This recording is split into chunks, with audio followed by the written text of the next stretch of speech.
Russia's envoy to the United Nations says the UK has once again thrown baseless accusations at the country over the Salisbury Novichok attack. Vasily Nebenzia dubbed the accusations a cocktail of lies as he clashed with Britain's envoy, Karen Pierce. Based on a thorough analysis of our intelligence, the UK government has concluded that the two individuals named by the police investigation are in fact officers from the Russian Military Intelligence Service, also known as the GRU. With a well-known level of confidence, which is highly likely, it is stated that they have connections to the Russian security forces.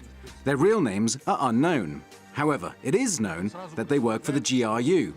How you can detect that, not knowing their real names, is a mystery to us. The names may be fake, but the crimes are real. London needs this story for just one purpose: to unleash disgusting anti-Russia hysteria and involve other countries in this hysteria. We have clear evidence of Russian state involvement in what happened in Salisbury.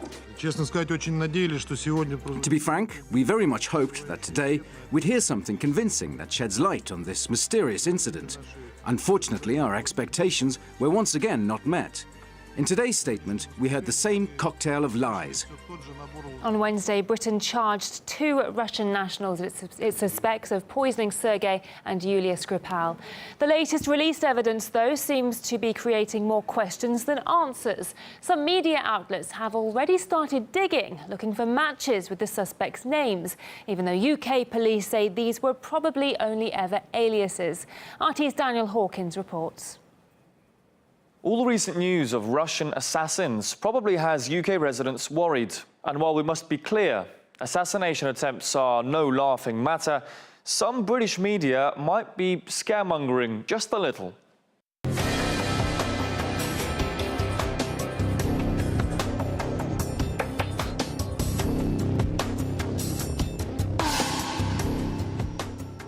Within hours, speculation was rife.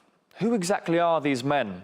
After some digging, journalists found a possible match with one of the alleged perpetrators, Alexander Petrov.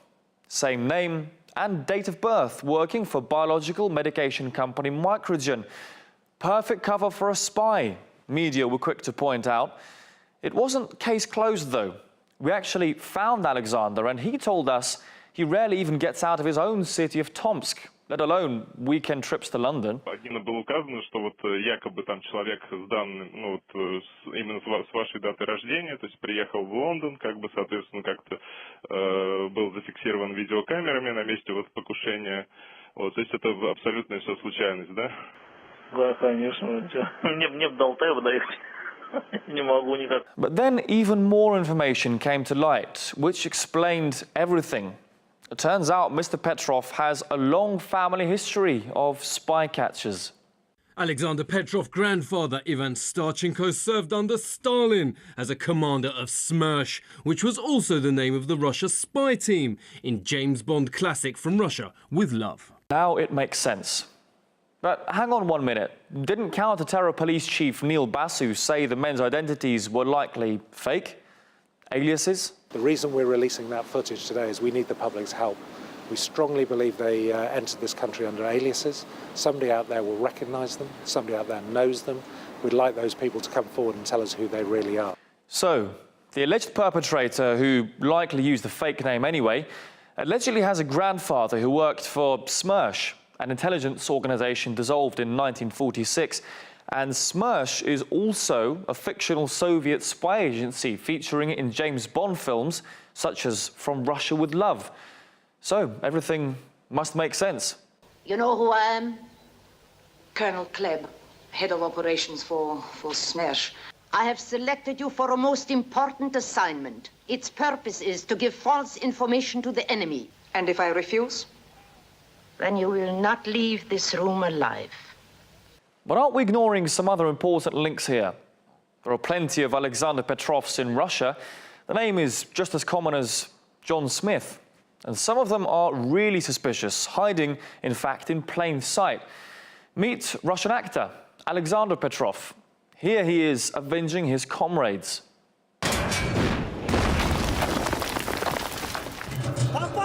Попали! Не надо было наших пацанов Here he is revealing his real career ambitions. A slip of the tongue, perhaps. But to be honest, Petrov always left hints of his real duties in his movies. Elusive ones. The name speaks volumes. He was never caught, until now, that is. And his latest project, To Be Reborn, could be him trying to find a new alias after his cover was blown. Sorry, Mr. Petrov, if you get a visit from Scotland Yard after this. We're not serious, of course, but the Putin's red assassins under the bed media headlines apparently are, and perhaps a pinch of salt really is needed with the story until the full facts are established. Former Mayor of London, Ken Livingstone, says the UK needs to present much stronger evidence before pointing the finger at Russia.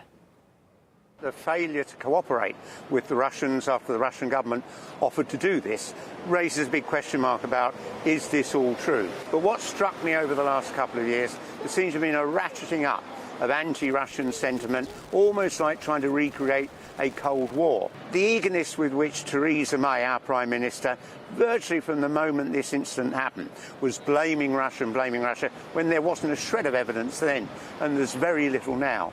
I can recall my life. We've been lied to by governments, Labour and Conservative, so I'll wait till I see some truth. It's taken quite a considerable time for any police report to finally get out.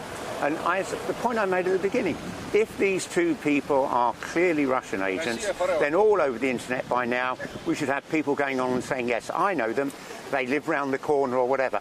And I'm not aware anything like that has happened, and that does, I think, undermine the claims.